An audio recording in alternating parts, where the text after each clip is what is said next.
3 ಮೊಟ್ಟೆ, 3 ಈರುಳ್ಳಿ ಹಾಗೆ 2 ಚಮಚ ಗೋಧಿ ಹಿಟ್ಟಿದ್ರೆ ಕೇವಲ 5 ರಿಂದ 10 ನಿಮಿಷದಲ್ಲಿ ಬೆಳಗಿನ ಬ್ರೇಕ್ಫಾಸ್ಟನ್ನು ರೆಡಿ ಮಾಡ್ಕೊಳ್ಬೋದು. ರುಚಿಯಂತೂ ಅದ್ಭುತವಾಗಿರುತ್ತೆ. ಒಂದೇ ಥರ ಬ್ರೇಕ್ಫಾಸ್ಟ್ ಮಾಡಿ ಬೇಜಾರಾಗಿದ್ದರೆ ಈ ರೆಸಿಪಿನ ಮಾಡಿ ನೋಡಿ. ಬಹಳ ಕಡಿಮೆ ಸಾಮಗ್ರಿಯಲ್ಲಿ ಮಾಡ್ಕೊಳ್ಬೋದು. ಬನ್ನಿ ಹಾಗಾದರೆ ಈ ರೆಸಿಪಿನ ಹೇಗೆ ಮಾಡೋದು ಅಂತ ನೋಡೋಣ. ಹಲೋ ಫ್ರೆಂಡ್ಸ್, ನಮಸ್ತೆ. ಶ್ರೀ ಮ್ಯಾಜಿಕ್ ಕಿಚನ್ಗೆ ಸುಸ್ವಾಗತ. ಮೊದಲಿಗೆ ನಾನಲ್ಲಿ 3 ಈರುಳ್ಳಿನ ತೊಗೊಂಡಿದ್ದೀನಿ. ನಾನು ಮೀಡಿಯಂ ಗಾತ್ರದ 3 ಈರುಳ್ಳಿನ ತೊಗೊಳ್ತಾ ಇದ್ದೀನಿ. ದೊಡ್ಡ ಗಾತ್ರದ ಈರುಳ್ಳಿ ಆದರೆ 2 ಈರುಳ್ಳಿ ಇದ್ದರೂ ಸಾಕಾಗತ್ತೆ, ಅಥವಾ ಚಿಕ್ಕದಾಗಿದ್ದರೆ 4 ಈರುಳ್ಳಿನ ತೊಗೊಂಡು ನೋಡಿ ಈ ರೀತಿ ಉದ್ದನೆಯಾಗಿ ಕಟ್ ಮಾಡ್ಕೊಳ್ಬೇಕಾಗತ್ತೆ. ಸ್ಲೈಸ್ ಥರ ಚಿಕ್ಕದಾಗಿ ಮಾಡ್ಕೊಳ್ಬೇಡಿ, ಈ ರೀತಿ ಉದ್ದನೆಯಾಗಿ ಕಟ್ ಮಾಡ್ಕೊಂಡು ಇಟ್ಕೊಂಡಿದ್ದೀನಿ ನಾನು 3 ಈರುಳ್ಳಿಯನ್ನು. ಹಾಗೆ ಇವಾಗ ಒಂದು ದಪ್ಪ ತಳದ ಪಾತ್ರೆಗೆ 2 ಟೇಬಲ್ ಸ್ಪೂನ್ ಆಗೋಷ್ಟು ಎಣ್ಣೆ ಹಾಕ್ಕೊಂಡು ಎಣ್ಣೆಯನ್ನು ಬಿಸಿ ಮಾಡ್ಕೊಳ್ತಾ ಇದ್ದೀನಿ. ಗ್ಯಾಸ್ ಫ್ಲೇಮನ್ನು ನಾನು ಮೀಡಿಯಂ ಫ್ಲೇಮಲ್ಲಿ ಇಟ್ಕೊಂಡಿದ್ದೀನಿ. ಇವಾಗ ಇದಕ್ಕೆ ಕಟ್ ಮಾಡಿ ಇಟ್ಕೊಂಡಿರುವಂತಹ ಈರುಳ್ಳಿಯನ್ನು ಹಾಕಿಬಿಟ್ಟು ಇದನ್ನು ಚೆನ್ನಾಗಿ ಹುರ್ಕೊಳ್ತಾ ಇದ್ದೀನಿ. ಒಂದು 2 ನಿಮಿಷದ ತನಕ ಇದನ್ನು ಹುರ್ಕೊಂಡ್ರೆ ಸಾಕಾಗುತ್ತೆ. ಜಾಸ್ತಿ ಹೊತ್ತೇನು ಹುರ್ಕೊಳ್ಬೇಕಾಗೇನಿಲ್ಲ. ಸ್ವಲ್ಪ ಸಾಫ್ಟಾಗಿ ಹಸಿ ವಾಸನೆ ಎಲ್ಲ ಹೋಗಬೇಕು, ಅಲ್ಲಿ ತನಕ ಇದನ್ನು ಚೆನ್ನಾಗಿ ಹುರ್ಕೊಳ್ಳಿ. ಸ್ವಲ್ಪ ಬಾಡಿಸ್ಕೊಂಡ್ರೆ ಸಾಕಾಗುತ್ತೆ. ನೋಡಿ ಈ ರೀತಿ ಬಂದಿದೆ, ಇಷ್ಟು ಬಂದರೆ ಸಾಕಾಗುತ್ತೆ. ಇವಾಗ ಇದಕ್ಕೆ ಒಂದು 1/4 ಟೇಬಲ್ ಸ್ಪೂನ್ ಆಗೋಷ್ಟು ಉಪ್ಪನ್ನು ಸೇರಿಸ್ಕೊಳ್ತಾ ಇದ್ದೀನಿ.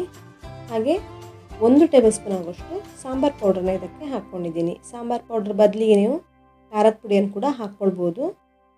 ಈಗ ಸಾಂಬಾರು ಪೌಡ್ರನ್ನ ಈರುಳ್ಳಿ ಜೊತೆಗೆ ಚೆನ್ನಾಗಿ ಮಿಕ್ಸ್ ಮಾಡ್ಕೊಳ್ತಾ ಇದ್ದೀನಿ.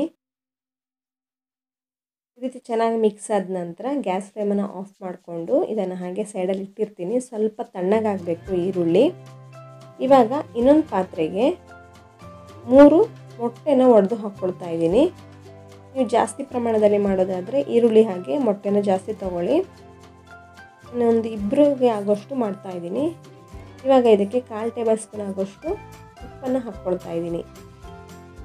ಉಪ್ಪನ್ನು ಹಾಕ್ಕೊಂಡು ಚೆನ್ನಾಗಿ ಮಿಕ್ಸ್ ಮಾಡ್ಕೊಳ್ಳಿ. ಉಪ್ಪನ್ನು ನೋಡ್ಕೊಂಡು ಹಾಕ್ಕೊಳ್ಳಿ. ರುಚಿಗೆ ಎಷ್ಟು ಬೇಕಾಗುತ್ತೋ ಅಷ್ಟು ಉಪ್ಪನ್ನು ಸೇರಿಸ್ಕೊಂಡು ಚೆನ್ನಾಗಿ ಮಿಕ್ಸ್ ಮಾಡ್ಕೊಳ್ಳಿ. ನೋಡಿ ಈ ರೀತಿ ಒಂದು ಬೀಟರ್ನ ಸಹಾಯದಿಂದ ಚೆನ್ನಾಗಿ ಮಿಕ್ಸ್ ಮಾಡ್ಕೊಳ್ತಾ ಇದ್ದೀನಿ. ಚೆನ್ನಾಗಿ ಮಿಕ್ಸ್ ಆಗಬೇಕು. ಇವಾಗ ಇದು ಚೆನ್ನಾಗಿ ಮಿಕ್ಸ್ ಆದ ನಂತರ ಮೊದಲಿಗೆ ಫ್ರೈ ಮಾಡ್ಕೊಂಡು ಇಟ್ಕೊಂಡಿರುವಂತಹ ಈರುಳ್ಳಿಯನ್ನು ಸೇರಿಸ್ಕೊಳ್ತಾ ಇದ್ದೀನಿ.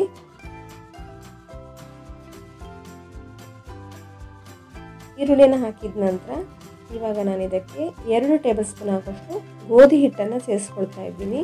ಗೋಧಿ ಹಿಟ್ಟನ್ನು ನಾನು ಬೈಂಡಿಂಗ್ಗೋಸ್ಕರ ಹಾಕ್ಕೊಳ್ತಾ ಇರೋದು. ತುಂಬ ಚೆನ್ನಾಗಿ ಬರುತ್ತೆ ಗೋಧಿ ಹಿಟ್ಟನ್ನು ಹಾಕ್ಕೊಳ್ಳೋದ್ರಿಂದ. ನೋಡಿ ಈ ರೀತಿ ಒಂದ್ಸಲ ಚೆನ್ನಾಗಿ ಮಿಕ್ಸ್ ಮಾಡ್ಕೊಳ್ಳಿ. ಯಾವುದೇ ರೀತಿಯ ಗಂಟು ಥರ ಬರಬಾರ್ದು.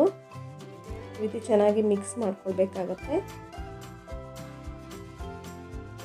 ಇವಿಷ್ಟು ಸಾಮಗ್ರಿಗಳಿದ್ರೆ ಸಾಕಾಗುತ್ತೆ. ಬೆಳಗಿನ ಬ್ರೇಕ್ಫಾಸ್ಟನ್ನು ತುಂಬ ಸಿಂಪಲ್ಲಾಗಿ ಕ್ವಿಕ್ಕಾಗಿ ರೆಡಿ ಮಾಡ್ಕೊಳ್ಬೋದು. ಇದನ್ನು ನೀವು ಬ್ರೇಕ್ಫಾಸ್ಟ್ಗಂತಲ್ಲ, ಈವ್ನಿಂಗ್ ಸ್ನ್ಯಾಕ್ಸ್ ಥರನೂ ರೆಡಿ ಮಾಡ್ಕೊಳ್ಬೋದು. ತುಂಬ ಚೆನ್ನಾಗಿ ಬರುತ್ತೆ. ಈಗ ನಾನು ಮೊದಲಿಗೆ ಫ್ರೈ ಮಾಡ್ಕೊಂಡಿದ್ದೀನಲ್ಲ, ಅದೇ ದಪ್ಪ ತಳದ ಪಾತ್ರೆಗೆ 2 ಟೇಬಲ್ ಸ್ಪೂನ್ ಆಗೋಷ್ಟು ಎಣ್ಣೆನ ಹಾಕಿಬಿಟ್ಟು ಎಣ್ಣೆನ ಈ ರೀತಿ ಸ್ಪ್ರೆಡ್ ಮಾಡ್ಕೊಳ್ತಾ ಇದ್ದೀನಿ. ಎಣ್ಣೆನ ಸ್ಪ್ರೆಡ್ ಮಾಡ್ಕೊಂಡ ನಂತರ ಎಣ್ಣೆ ಕಾಯಬೇಕು. ಸ್ವಲ್ಪ ಎಣ್ಣೆ ಬಿಸಿ ಆದ ನಂತರ ಈ ಮಿಶ್ರಣವನ್ನು ಹಾಕ್ಕೊಳ್ತಾ ಇದ್ದೀನಿ.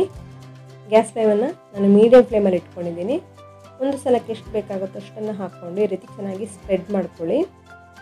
ಈಗ ನಾನು ಇದನ್ನು ಮುಚ್ತಾ ಇದ್ದೀನಿ. ಮುಚ್ಚಳವನ್ನು ಮುಚ್ಚಿಬಿಟ್ಟು 2 ನಿಮಿಷ ಚೆನ್ನಾಗಿ ಬೇಯಬೇಕು. ಒಂದು ಕಡೆ ಬೆಂದ ನಂತರ ಈ ರೀತಿ ಉಲ್ಟಾ ಹಾಕ್ಕೊಳ್ತಾ ಇದ್ದೀನಿ. ನೋಡಿ ನಾನು ಗೋಧಿ ಹಿಟ್ಟನ್ನು ಹಾಕ್ಕೊಂಡಿರೋದ್ರಿಂದ ಇದು ಕಟ್ ಆಗ್ತಾ ಇಲ್ಲ, ಚೆನ್ನಾಗಿ ಬೈಂಡ್ ಆಗಿದೆ.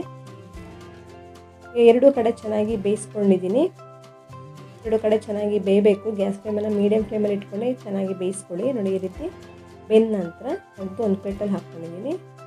ಇನ್ನುಳಿದ ಮಿಶ್ರಣವನ್ನು ಕೂಡ ಅದೇ ರೀತಿ ಮಾಡಿಬಿಟ್ಟು ಸರ್ವ್ ಮಾಡ್ತಾ ಇದ್ದೀನಿ. ಯಾವ ರೀತಿ ಬಂದಿದೆ ಅಂತ ಕಾಣಿಸ್ತಿರ್ಬೋದು. ತುಂಬಾ ಚೆನ್ನಾಗಿರುತ್ತೆ. ರುಚಿ ಕೂಡ ಹಾಗೆ ತುಂಬ ಅದ್ಭುತವಾಗಿ ಬಂದಿದೆ. ಇದನ್ನು ನೀವು ಮಕ್ಕಳು ಸ್ಕೂಲ್ ಬಿಟ್ಟು ಬಂದ ನಂತರ ಸ್ನ್ಯಾಕ್ಸ್ ಥರನೂ ರೆಡಿ ಮಾಡಿಬಿಟ್ಟು ಕೊಡ್ಬೋದು, ಅಥವಾ ಲಂಚ್ ಬಾಕ್ಸ್ಗೂ ಇದನ್ನು ರೆಡಿ ಮಾಡಿಕೊಡ್ಬೋದು. ತುಂಬ ಚೆನ್ನಾಗಿರುತ್ತೆ.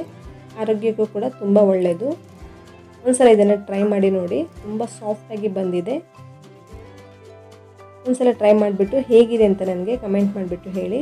ಫ್ರೆಂಡ್ಸ್, ನೀವಿನ್ನು ಶ್ರೀ ಮ್ಯಾಜಿಕ್ ಕಿಚನನ್ನು ಸಬ್ಸ್ಕ್ರೈಬ್ ಆಗಿಲ್ಲ ಅಂದರೆ ಸಬ್ಸ್ಕ್ರೈಬ್ ಮಾಡ್ಕೊಳ್ಳಿ. ಹಾಗೆ ಪಕ್ಕದಲ್ಲಿರುವಂತಹ ಬೆಲ್ ಐಕನನ್ನು ಪ್ರೆಸ್ ಮಾಡಿ, ಲೈಕ್ ಮಾಡಿ, ಶೇರ್ ಮಾಡಿ, ಕಮೆಂಟ್ ಮಾಡೋದಕ್ಕೆ ಮರಿಬೇಡಿ. ಧನ್ಯವಾದಗಳು.